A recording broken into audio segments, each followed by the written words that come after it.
Hello বন্ধুরা, উপাসনাস ক্লাসরুমে তোমাদের সকলকে ওয়েলকাম। আজকে আমাদের আলোচনার বিষয় হচ্ছে আরওএস অ্যান্ড ফ্রি র্যাডিক্যাল নিয়ে। আরওএসের পুরো কথাটা হচ্ছে রিঅ্যাক্টিভ অক্সিজেন স্পেসিস, আর ফ্রি র্যাডিক্যাল নিয়ে আমাদের আজকে আলোচনা। কিন্তু এই আলোচনার আগে আমাদের কয়েকটি বিষয় একটু জানতে হবে, মানে নতুন করে মেমোরাইজ করতে হবে। আমরা সকলেই অ্যাটমিক স্ট্রাকচার পড়েছি। সেখানে গিয়ে যখন বিজ্ঞানী রাদারফোর্ড, হ্যাঁ, আমি এই ভিডিওটা বাংলায় শুধুমাত্র বানাচ্ছি যাতে করে আমরা যারা বাংলার ছেলেমেয়েরা আছি তারা পরিষ্কারভাবে সুন্দরভাবে যাতে আমাদের মাতৃভাষায় বিষয়টা বুঝতে পারে। আমার ভিউজের দরকার হলে আমি কিন্তু ইংলিশে বা হিন্দিতে বানাতে পারতাম, কিন্তু আমি চাই বাংলা দিয়ে শুরু করতে। তাই তোমাদের যারা বাংলায় যারা আছো, যারা বাংলা মিডিয়ামে পড়ো এবং যারা বাংলা ভাষাকে মাতৃভাষা মনে করো, তাদের সুবিধার্থে এবং তাদের সাপোর্ট আমার দরকার। যাই হোক, চলো এবার আমরা শুরু করি। তা বিজ্ঞানী রাদারফোর্ড কী বলেছিলেন অ্যাটমিক স্ট্রাকচারে? বলেছিলেন যে সেন্টারে একটা পজিটিভ চার্জড নিউক্লিয়াস থাকে। তখন প্রোটন আর নিউট্রনের কিন্তু আবিষ্কার হয়নি। আর কি বলেছিলেন? যে এর বাইরের কক্ষপথে ইলেকট্রনগুলো ঘোরে, তাই তো?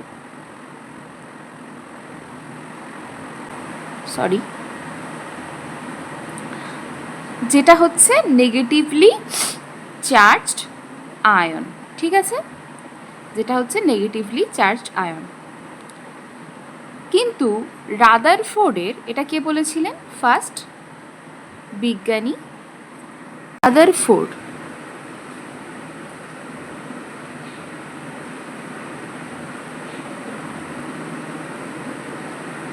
কিন্তু প্রত্যেকটা বিজ্ঞানীর একটা ড্রব্যাক থাকে, মানে একটা ভুল থাকে। রাদারফোর্ডের এই অ্যাটমিক মডেলের ভুলটা কি ছিল? না, আমরা জানি একটা নেগেটিভ চার্জ পজিটিভ চার্জ পরস্পরকে অ্যাট্রাক্ট করে। তাহলে রাদারফোর্ড কি বলেছিল? যে মাঝখানে একটা পজিটিভ চার্জ নিউক্লিয়াস আছে এবং ইলেকট্রন বাইরের কক্ষপথে ঘুরছে, যেটা নেগেটিভলি চার্জ। এবারে এরপরে সায়েন্টিস্ট ম্যাক্সওয়েল, কি নাম? ম্যাক্সওয়েল। ইনি কি বললেন? ইনি বললেন যে যেটা ঘুরছে তার অ্যাসিলারেশন থাকবে। এখন যদি অ্যাসিলারেশন থাকে তাহলে এটা কিন্তু শক্তি হারিয়ে ফেলবে, মানে ইলেকট্রন তার শক্তি হারিয়ে ফেলবে। যে কোনো জিনিস যদি শক্তি হারিয়ে ফেলে, তুমি যদি একটা জায়গায় ছুটতে ছুটতে তোমার শক্তি হারিয়ে ফেলো, তুমি তো ক্লান্ত হয়ে যাবে। তখন কি তার ঘোরার শক্তিটা থাকবে?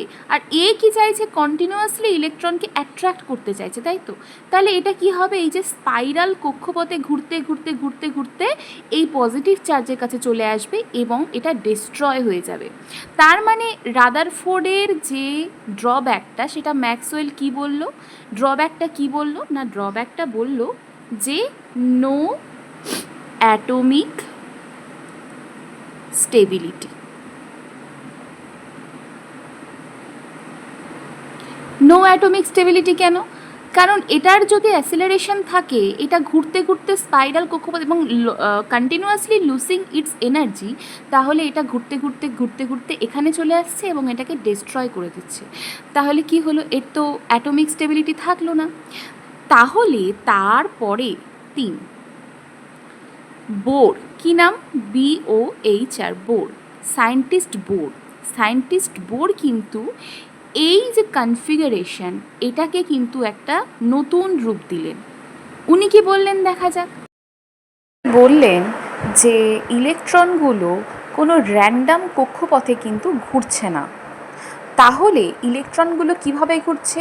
একটা নির্দিষ্ট কক্ষপথে ইলেকট্রনগুলো ঘুরছে। দেখো এখানে ব্লু, তারপরে কালো, লাল, সবুজ দিয়ে কক্ষপথগুলোকে চিহ্নিত করা হয়েছে। এই কক্ষপথগুলোকে বলা হলো ডিসক্রিট শেল বা স্টেশনারি শেল।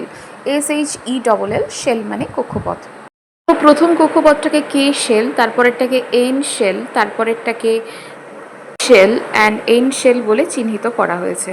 এই যে কক্ষপথগুলোর কথা উনি বললেন, এখানে সব থেকে ইন্টারেস্টিং ব্যাপার হচ্ছে যে প্রত্যেকটা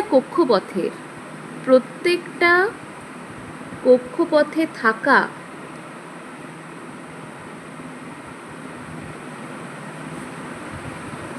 ইলেকট্রন এর এনার্জিটা ফিক্সড।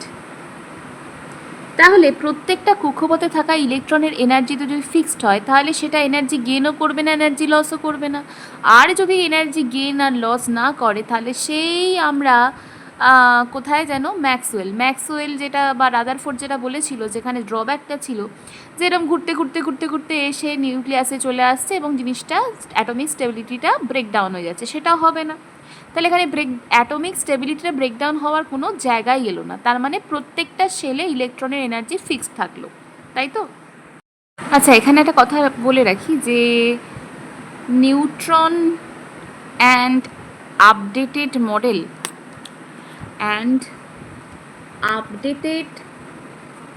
অ্যাটমিক মডেল পরে কোন বিজ্ঞানী বলে? James Chadwick.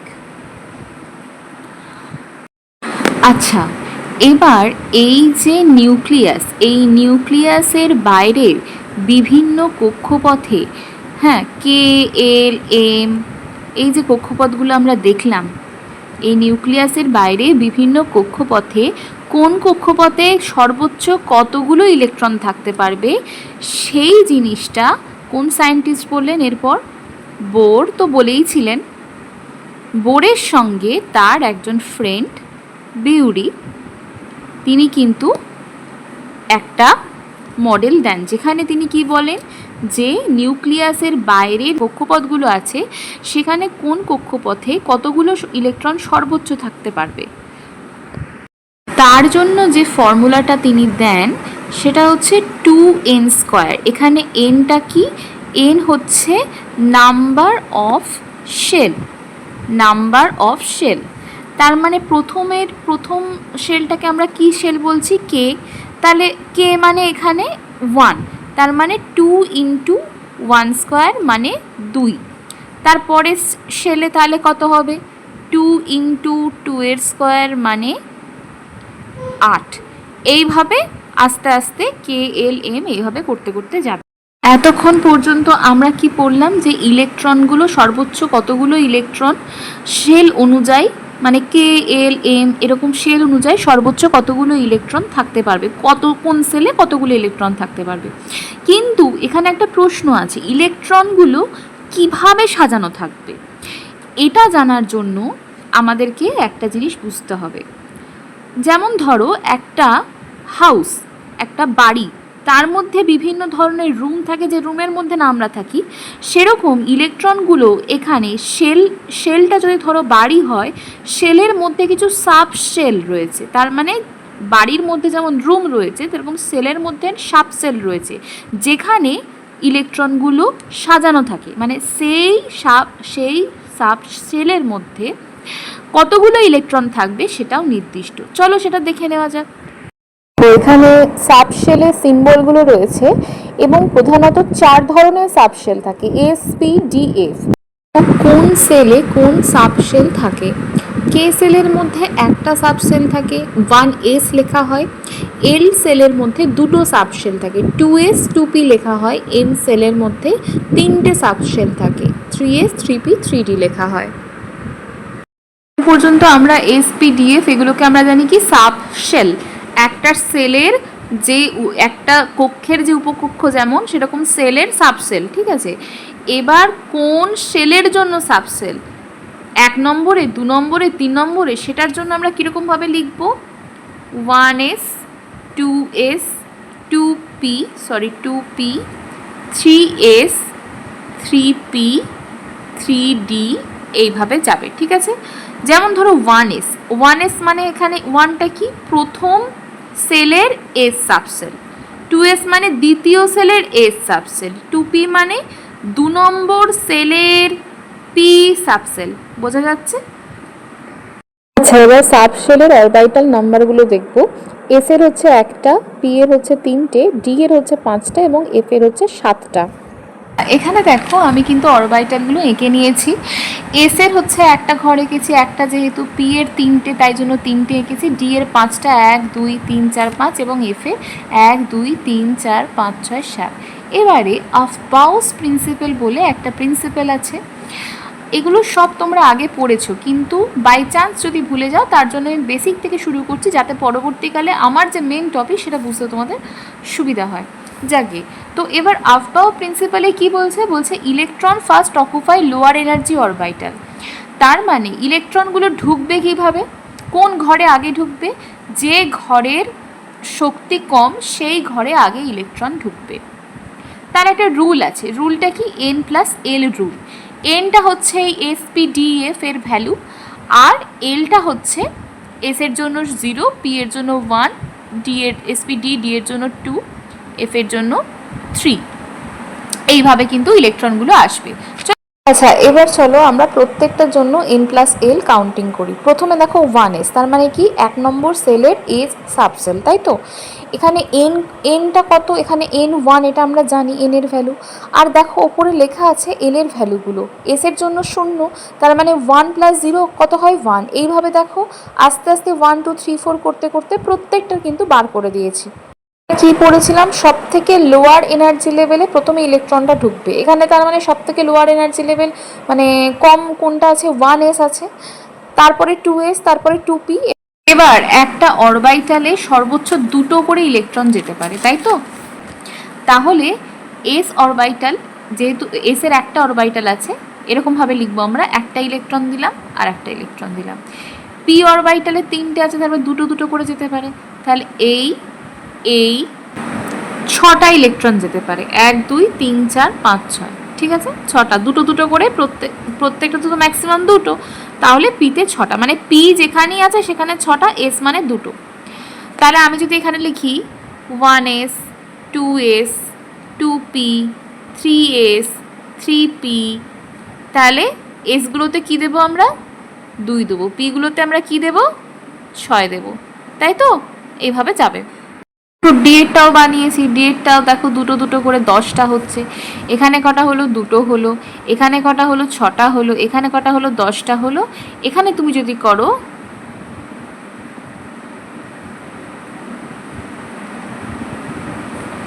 14টা, তার মানে কটা হচ্ছে, এস সাবসেলে সর্বোচ্চ দুটো ইলেকট্রন থাকতে পারে, পি সাবশেলে 6টা ইলেকট্রন থাকতে পারে, ডি সাবশেলে 10টা ইলেকট্রন থাকতে পারে, এবং এফ সাবশেলে 14টা ইলেকট্রন থাকতে পারে সর্বোচ্চ। আচ্ছা, এবার দেখো আমরা কি জানি, ফ্লুরিনের পারমাণবিক সংখ্যা কত, 9। তাহলে আমি সাজিয়ে নেব জিনিসগুলোকে। তাহলে দেখো 1s এর জন্য আমি একটা ঘর কেটেছি, কারণ এখানে সর্বোচ্চ দুটো ইলেকট্রন, একটা ঘর। 2s এর জন্য একটা ঘর হয়, পি এর জন্য 3টে ঘর হয়, এটা তো তোমরা জানো অরবাইটাল নাম্বার। তাহলে 1s এর জন্য সর্বোচ্চ কটা ইলেকট্রন সে হোল্ড করতে পারবে, দুটো। 2s এর জন্য কটা ইলেকট্রন, যেহেতু এস দুটো, মানে সর্বোচ্চ ইলেকট্রন দুটো, তাহলে 1 2 3 4 হলো। তারপরে হার্টজ রুল অনুযায়ী আমরা প্রথমে এগুলোকে কিভাবে লিখতে পারি, 1 1 2 3 4 5 6 7 8 9। ভালো করে খেয়াল করে দেখো, প্রত্যেকটা ইলেকট্রন কিন্তু দুটো দুটো করে আছে, কিন্তু 2p এর ঘরে এসে 2p এর এই 3টে অরবাইটাল যে ঘর আছে, 2p এর কাছে এসে কিন্তু একটা জায়গায় একটা ইলেকট্রন মিসিং, তাই না। এখানেও দুটো আছে, এখানেও দুটো আছে, কিন্তু এই ঘরটাতে একটা ইলেকট্রন মিসিং। ভালো করে দেখো, এখানে ইলেকট্রনগুলো কিন্তু পেয়ারে আছে, পেয়ার মানে জোড়ায় জোড়ায় আছে, কিন্তু 2p এর ঘরে এখানে কিন্তু একটা পেয়ারে নেই। তার মানে কি, এইখানে যে ইলেকট্রনটা আছে সেটাকে আমি কি বলতে পারি, আনপেয়ার্ড ইলেকট্রন বলতে পারি তো, আনপেয়ার্ড ইলেকট্রন। এই যে একটা ইলেকট্রন আনপেয়ার্ড আছে, এ সবসময় কি চাইবে, একটা ইলেকট্রন এসে একে পূর্ণ করুক, এ তো একা আছে, এরা তো সব জোড়া জোড়া আছে, তাই না, এ তো একা আছে, এ কি চাইবে, কেউ একজন আসুক, এসে এর সাথে থাকুক, তাই তো।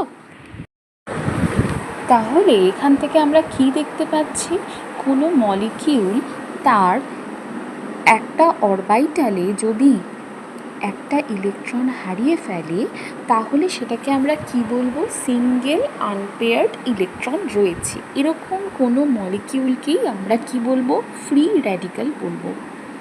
তাহলে এখানে যেহেতু একটা ইলেকট্রন নেই, একটু আগেই বললাম এ সবসময় চাইবে একটা ইলেকট্রন নিতে, কিন্তু বেশিরভাগ ক্ষেত্রে দেখা যায় এরা ইলেকট্রন গ্রহণ বা দান না করে কোভ্যালেন্ট বন্ড দিয়ে, কি বললাম? Covalent bond. কোভ্যালেন্ট বন্ড জিনিসটা কি যদি না জানো, ইন কেস যারা ইলেকট্রন গ্রহণ বা দান না করে ভাগাভাগি করে বন্ধন তৈরি করে। ক্লোরিন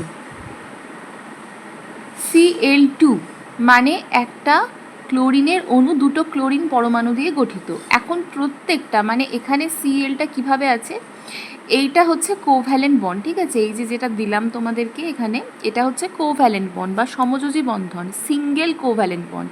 ডবল হলে এখানে আর একটা থাকতো। এবারে কি হচ্ছে, এই যে Cl2 লিখছি, দুটো ক্লোরিন পরমাণু আছে, প্রত্যেকটার একদম শেষ কক্ষপথে একটা আনপেয়ার্ড ইলেকট্রন আছে, তার মানে আনপেয়ার্ড ইলেকট্রন আছে, এরও একটা আনপেয়ার্ড ইলেকট্রন আছে। তাহলে দুজনে কি করছে? অক্টেট রুল অনুযায়ী, 8টা ইলেকট্রন পূর্ণ করার রুল অনুযায়ী এরা দুজনে ইলেকট্রনটাকে ভাগাভাগি করে একটা বন্ধন তৈরি করে পাশাপাশি অবস্থান করছে, ঠিক আছে? এর ওপরে যখন আমি আলট্রাভায়োলেট রে বা সূর্যরশ্মি সানলাইট দিচ্ছি, তখন কি হচ্ছে? এই যে সমযোজী বন্ধনটা সেটা ভেঙে যাচ্ছে। এটা যদি ভেঙে যায়, এরা কি করেছিল? ইলেকট্রনটাকে দুটোর যে আনপেয়ার্ড ইলেকট্রন ছিল সেটাকে ভাগাভাগি করে একটা সিঙ্গেল কোভ্যালেন্ট বন্ড তৈরি করেছিল। আমি সানলাইট দেওয়ার পর এটা যদি ভেঙে যায় তাহলে প্রত্যেকের ইলেকট্রনটা ফেরত নিয়ে নেবে তো। তখন তাকে আমরা কিভাবে লিখবো জানো? একটা এরকম পুট করি, আবার একটা এরকম পুট করি। একটা ইন্টারেস্টিং ব্যাপার দেখে নিই, আমাদের হিউম্যান বডিতে থাকা কতগুলো ফ্রি র্যাডিক্যালের example: superoxide radical, hydroxyl radical, nitric oxide radical, peroxide radical, lipid peroxide radical. এগুলো কিন্তু সব আমাদের বডির মধ্যে ফ্রি র্যাডিক্যাল তৈরি হয়। ফ্রি র্যাডিক্যালের সোর্সেসগুলো কী কী? রেডিয়েশন হতে পারে, এক্সরে হতে পারে, নর্মাল বডি মেটাবলিজম হতে পারে। আমাদের শরীরে যে কটা ফ্রি র্যাডিক্যালের নাম বললাম তার বেশিরভাগ কিন্তু নর্মাল মেটাবলিজমের ফলে তৈরি হবে, অথবা কোনো ফ্রুট নিলে বা কোনো ড্রাগ মানে নেশার ড্রাগ নয়, ড্রাগ মানে এখানে ওষুধের কথা বলা হয়েছে। এফেক্ট কী কী হতে পারে ফ্রি র্যাডিক্যালের জন্য আমাদের বডিতে? সেল ইনজিউরি হতে পারে, সেলুলার এজিং হতে পারে, মাইক্রোবিয়াল কিলিং বাই ফ্যাগোসাইটস হতে পারে। এটা বেনিফিশিয়াল। এবারে আমাকে একটা জিনিস বলো, আমরা যখন বাতাস থেকে গ্যাসগুলো আমাদের নিঃশ্বাসের মাধ্যমে নিই, তার মধ্যে অক্সিজেনের পরিমাণটা অনেক বেশি থাকে। অক্সিজেনকে আমরা কিভাবে লিখি? O2। তার মানে একটা অক্সিজেনের অণু দুটো অক্সিজেনের পরমাণু দিয়ে গঠিত। এবার ধরো এটা একটা অক্সিজেনের পরমাণু, এটা একটা অক্সিজেনের পরমাণু, ভালো করে বোঝো। অক্সিজেনের পারমাণবিক সংখ্যা আমরা কি জানি? 8। প্রত্যেকটার 8, তার মানে, তাই তো? তাহলে 8 যদি হয় তাহলে আমরা সেটাকে কিভাবে পূর্ণ করব? মানে 2, দেখো এসে 2 থাকবে ইলেকট্রন। পি যেটা আছে, পি এর কটা ঘর ছিল? 3টে ঘর ছিল। তাহলে কিভাবে আসবে? আর পি কক্ষপথে 3টে ঘর আছে, আমরা জানি হার্টস রুল অনুযায়ী কী হবে? 1 2 3 4 5 6। তাহলে শেষের কক্ষপথে কটা থাকছে? 1 2 3 4 5 6। কিন্তু আমরা অক্টেট রুলে কি জানি? যে 8টা ইলেকট্রন পূর্ণ করার ব্যাপার, তাই তো?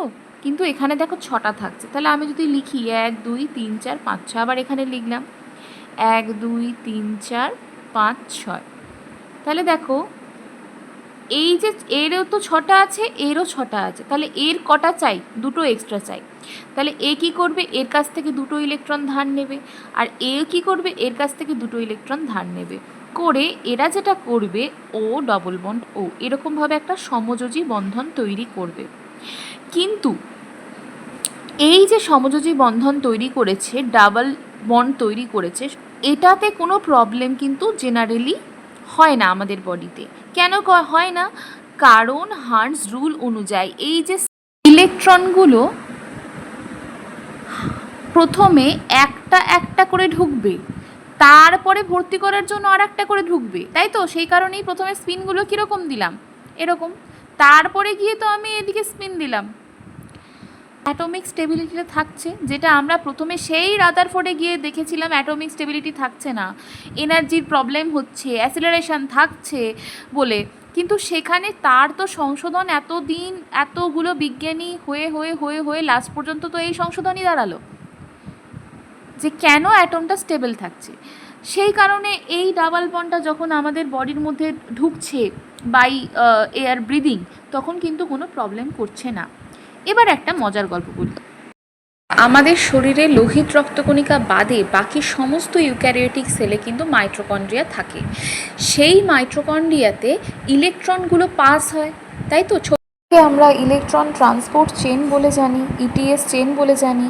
ঠিক যেরকম এরোপ্লেনে ওঠার সময় আমাদের ব্যাগগুলো চেকিং হয়, ব্যাগেজ কনভেয়র বেল্ট থাকে, বেল্টের মধ্যে দিয়ে ব্যাগগুলো আস্তে আস্তে আস্তে সবার ব্যাগগুলো যায়, ঠিক সেরকম দেখতে লাগছে না ছবিটাতে? ধরে নাও ওই প্রত্যেকটা ব্যাগ এক একটা ইলেকট্রন, আর একদম শেষকালে যে তুমি দাঁড়িয়ে আছো, তুমি একটা অক্সিজেন। অক্সিজেনের ভদ্রভাবে কাজ হচ্ছে জল তৈরি করা, 8টা ইলেকট্রন 8টা প্রোটন নিয়ে সুন্দর করে জল তৈরি করা, তাই তো? এই ইলেকট্রনগুলো যখন ট্রান্সপোর্ট হচ্ছিল, তখন লাইনের ভুল ত্রুটির কারণে কোনো একটা জায়গায় হঠাৎ করে মাঝখান থেকে একটা ইলেকট্রন ছিটকে বেরিয়ে আসে। অক্সিজেন তখন কি করে, লাইনের শেষ প্রান্তে দাঁড়িয়ে আর ওয়েট করতে পারে না, ও সঙ্গে সঙ্গে সেই ইলেকট্রনটাকে লুফে নেয়। এর ফলে কি হয় জানো? তখন সেই অক্সিজেন কিন্তু আর নর্মাল অক্সিজেন রইল না, সে তখন কি হয়ে গেল, O2, এখানে একটা পুট করি মাইনাস। এটাকে আমরা কি বলছি, সুপার অক্সাইড